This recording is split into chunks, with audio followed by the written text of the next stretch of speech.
Bien-aimés en Jésus, que la paix soit avec chacun de vous.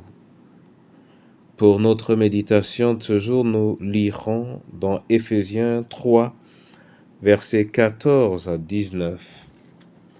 Avant la lecture, nous chantons « J'ai l'assurance de mon salut ».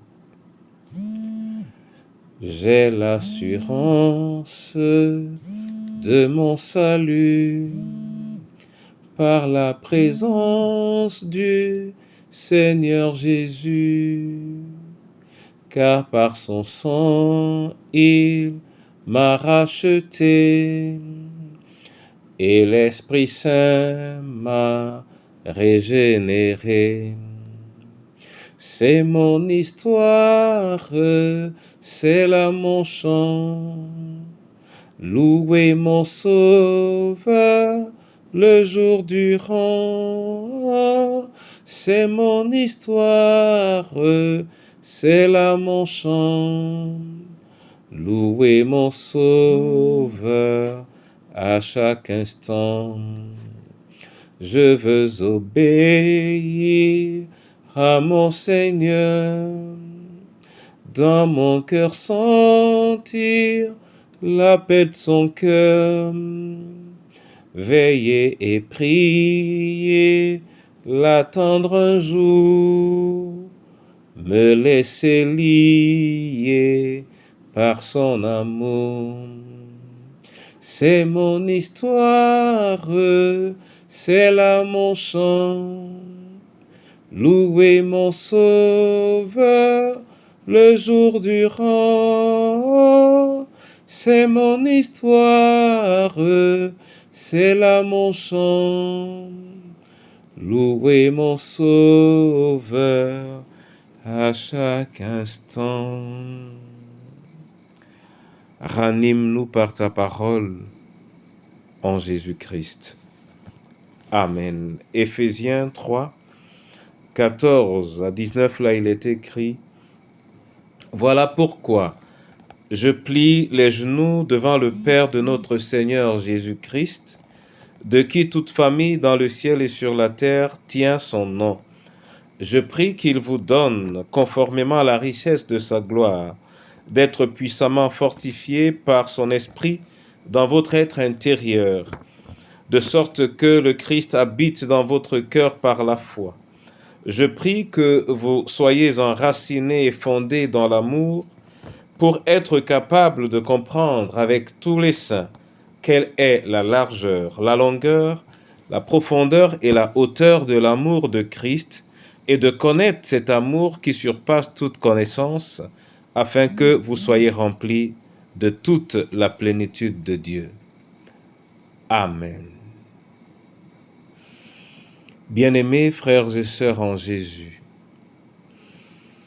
dans cette parole, nous pourrions avoir beaucoup de choses à retenir, mais la première, c'est la prière. L'apôtre Paul a des aspirations pour ses frères et ses sœurs en Jésus et il prie l'Éternel pour cela.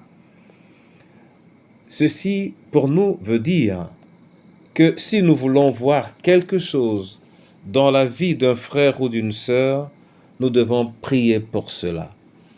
Ceci veut également dire, il va de soi, que si nous voulons quelque chose pour nous-mêmes, nous devons prier pour cela et nous devons, si nous avons des frères et des sœurs, les encourager à prier pour cela. Chaque aspiration, chaque rêve doit pouvoir être un sujet de prière. Mon frère et ma sœur, un sujet de prière face aux différentes barrières qui souvent s'élèvent lorsque nous voulons prier. Ces barrières même doivent constituer un sujet de prière. Le message pour nous aujourd'hui, c'est prier. Oh, prier. Prier pour ce qu'on veut voir dans sa vie. Prier pour ce qu'on veut voir dans la vie des autres. Encourager les autres à prier. Prier. Prier. Prier afin que nous grandissions dans l'amour de Christ. Que l'Éternel lui-même bénisse sa parole et qu'il renouvelle en nous l'élan de prière en Jésus notre Seigneur et Sauveur. Amen. Notre Dieu et notre Roi, nous voulons te rendre grâce pour ces paroles priantes de l'apôtre qui nous rappellent l'importance de la prière et qui nous invitent instamment à la prière. Nos prières qui parfois ont été pour nous-mêmes une honte devant ton trône, à tes pieds nous venons afin que toi-même tu les rafraîchisses et que tu les transformes en moments véritables de bénédiction. Oui, Seigneur, te prier de notre corps, de notre cœur et de notre âme, et que tous les bruits qui ont tendance à vouloir nous empêcher de te prier, Seigneur, soient surmontés et vaincus dans le précieux nom de Jésus-Christ. Accorde ce cœur aujourd'hui aux prisonniers ou aux malades. Accorde ce cœur, Seigneur, à chacune de nos familles. Accorde ce cœur à ton Église. Oui, qu'elle te prie, mais qu'elle te prie surtout pour t'aimer davantage. Qu'elle te prie. Oui, qu'elle te prie surtout pour t'aimer davantage afin que resplendisse ta gloire dans la vie de ton peuple en Jésus notre Sauveur. Amen.